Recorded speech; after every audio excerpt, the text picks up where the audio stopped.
Imagine this, every neighborhood has that one house. The one children never walk past alone. The one adults never talk about. The one with the curtains always closed. On Maple Street, it wasn't abandoned. Someone still lived there, but for over 20 years. No one had knocked on the front door. Until one rainy afternoon, a 12-year-old boy chased his baseball into the front yard and made one simple decision that changed an entire neighborhood forever. I'm Ethan Carter. Today, this is the story of the last house on Maple Street. Let's begin. 12-year-old Noah Thompson had lived on Maple Street his entire life. His parents had only one rule: never go near the last house. Whenever Noah asked why, the answer was always the same: just stay away. Nobody explained anything.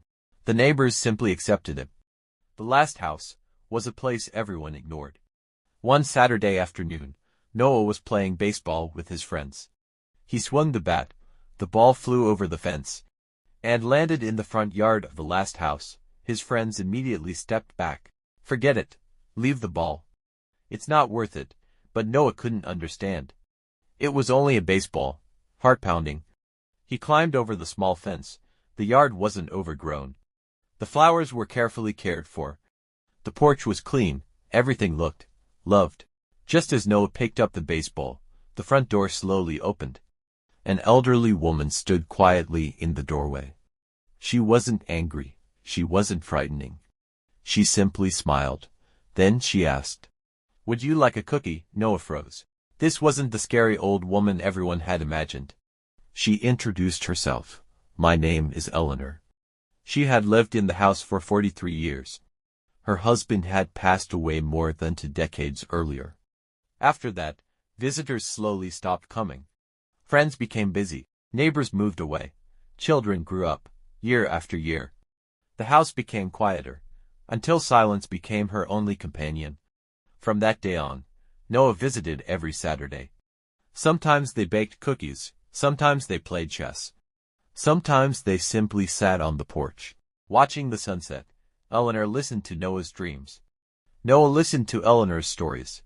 2 generations, separated by 60 years, became unlikely friends. One afternoon, a neighbor noticed Noah laughing on the porch. Curious, she walked over. It had been 22 years since she had last spoken to Eleanor. The next weekend, another neighbor stopped by. Then another. Slowly, the house everyone had avoided began filling with voices again.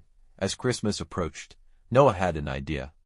Without telling Eleanor, he knocked on every door on Maple Street. He asked each family to bring one homemade dish, one old photograph, or one memory to share. On Christmas Eve, the porch lights glowed brighter than they had in decades. The living room filled with laughter. Children ran through the hallway. Neighbors hugged each other. Stories echoed through every room. For the first time in over 20 years, the last house on Maple Street finally felt like home again. Months later, Eleanor quietly passed away in her sleep. But she wasn't alone. On the day of her funeral, the entire neighborhood stood together.